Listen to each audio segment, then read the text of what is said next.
আসসালামু আলাইকুম। আমি গুলশান গুলশান কুকিং হাউজে আপনাদের সবাইকে আরও একবার স্বাগত জানাই। অনেক বেশি সুস্বাদু আর দেখতে লোভনীয় আমি যেভাবে ডিমের কোরমা বানাই সেভাবেই আজ আপনাদের সাথে শেয়ার করব ডিমের অসাধারণ একটি রেসিপি। আশা করি আপনাদের সবার ভালো লাগবে। ডিমের এই সুস্বাদু রেসিপিটি বানানোর জন্য অবশ্যই আমাদের প্রয়োজন সিদ্ধ ডিম। আমি এখানে 6টা ডিম নিয়েছি। তার আগে আমি এখানে একটা মশলা বানিয়ে নেব। তার জন্য আমি এখানে দিয়ে দিলাম কড়াইয়ে রিফাইন তেল। রিফাইন তেলটা একটু গরম হলে আমি এখানে দিয়ে দিচ্ছি গোটা গরম মশলা। গোটা গরম মশলার মধ্যে আমি এখানে দিয়েছি এলাচ আর দারচিনি।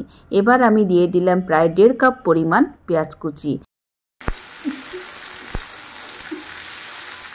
এই পর্যায়ে কিন্তু আমি পেঁয়াজটাকে হালকা করে ভেজে নিয়েছি। আর এখন দিয়ে দিলাম কয়েকটা কাঁচা লঙ্কা। আর এরপর দিয়ে দেব 1.5 টেবিল চামচ পরিমাণ আদা রসুন বাটা। এবার লো টু মিডিয়ামে রেখে 1 মিনিটের মতো পুরো মশলাটাকে ভেজে নেব। এতে করে আদা রসুনের কাঁচা গন্ধটা চলে যাবে। অন্যদিকে আমি যে ডিমগুলো নিয়েছি সিদ্ধ ডিম, সেই ডিমগুলোকে একটা ছুরির সাহায্যে এভাবে একটু কেচে নিচ্ছি। এতে করে পুরো মশলাটা খুব ভালোভাবে ডিমের ভিতরে ঢুকে যাবে। তো এখানে ভাজা মশলাটাকে কিন্তু আমি অলরেডি একটা মিক্সিং জারে নিয়েছি। আর মশলাটাকে এই পর্যায়ে একটু ঠান্ডা করে নেবেন। এবার আমি এখানে 3 টেবিল চামচ পরিমাণ দিয়ে দিলাম টক দই। টক দইটা কিন্তু যদি আপনাদের ফ্রিজে থাকে সেক্ষেত্রে আপনারা কিছুক্ষণ আগে ফ্রিজ থেকে নামিয়ে তারপরে মিক্সিং জারে দিয়ে দেবেন। আর এছাড়াও কিন্তু আমি এখানে একটা টমেটো অ্যাড করেছি আর বেশ কিছুটা কিশমিশ।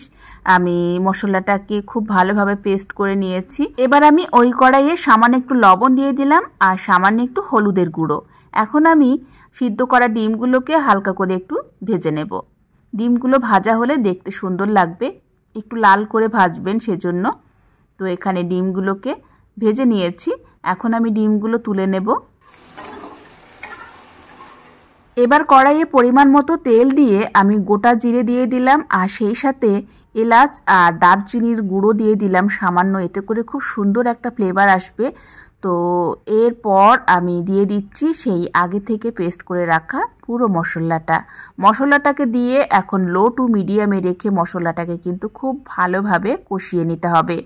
এই পর্যায়ে মশলাটা যত ভালোভাবে কষাবেন রান্নাটা কিন্তু তত সুস্বাদু হবে। মোটামুটি 2-3 মিনিটের মতো আমি মশলাটাকে খুব ভালোভাবে কষিয়ে নিয়েছি। আর এখন দিয়ে দিচ্ছি পরিমাণ মতো হলুদের গুঁড়ো আর কাশ্মীরি লঙ্কা পাউডার, গরম মশলা পাউডার। গুঁড়ো মশলাগুলো এই পর্যায়ে দিয়ে দিলাম, এতে করে মশলাটা পুড়ে যাবে না। এরপর স্বাদ মতো দিয়ে দেব লবণ। লবণটা দিয়ে সব কিছু একসাথে আলতো করে ভালো করে নাড়াচাড়া করে মিশিয়ে নিতে হবে। এরপর মশলা ধোয়া জল দিয়ে দেব সামান্য একটু। আর এই পর্যায়ে এসে আপনারা গ্রেভির পরিমাণটা কতটা রাখতে চান সেই হিসাবে কিন্তু জলের পরিমাণটা দিয়ে দেবেন। তো এখানে মোটামুটি 1 গ্লাসের মতো জল আমি দিয়েছি। দিয়ে সব কিছু একসাথে ভালো করে মিশিয়ে নিলাম। তো এখানে ততক্ষণ পর্যন্ত লো টু মিডিয়ামে রেখে জাল করে নেব যতক্ষণ না উপরে এরকম তেল চলে আসে। তো 1-1.5 মিনিট ধরে জাল করে নেওয়ার পর গ্রেভির উপরে কিন্তু খুব সুন্দর তেল চলে এসেছে। এখন আমি আগে থেকে ভেজে রাখা ডিমগুলো দিয়ে দিলাম। ডিমগুলো দিয়েও আবার একটু আলতো হাতে নাড়াচাড়া করে নিলাম। এবার গ্যাসের ফ্লেমটাকে লো টু মিডিয়ামে রেখে আরও 1-1.5 মিনিটের মতো জাল করে নিতে হবে। আমি মশলায় কিছু কাঁচা লঙ্কা ভেজে রেখেছিলাম, সেই লঙ্কাগুলো এখন দিয়ে দিলাম। আর ডিমের এই রান্নাটা কিন্তু একটু মিষ্টি মিষ্টি খেতে ভালোই লাগবে। তো সেজন্য আমি একটু পাউডার চিনি দিয়ে দিলাম। দিয়ে সব কিছু একসাথে ভালো করে একটু মিশিয়ে নিলাম। এরপর উপর থেকে ভাজা গরম মশলা পাউডার ছড়িয়ে দিলাম। এবার হচ্ছে গরম গরম পরিবেশনের পালা। অসাধারণ লাগছে ডিমের এই কোরমাটা দেখতে। এটা দেখতে যতটা সুন্দর লাগছে খেতেও কিন্তু ততটাই টেস্টি হবে। আপনারা অবশ্যই বাড়িতে একবার হলেও ট্রাই করবেন ডিমের এই রেসিপিটি।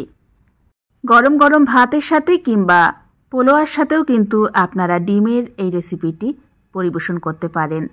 আশা করি আজকের রেসিপি সবার ভালো লেগেছে। আজকের মতো বিদায় নিচ্ছি। আল্লাহ হাফেজ।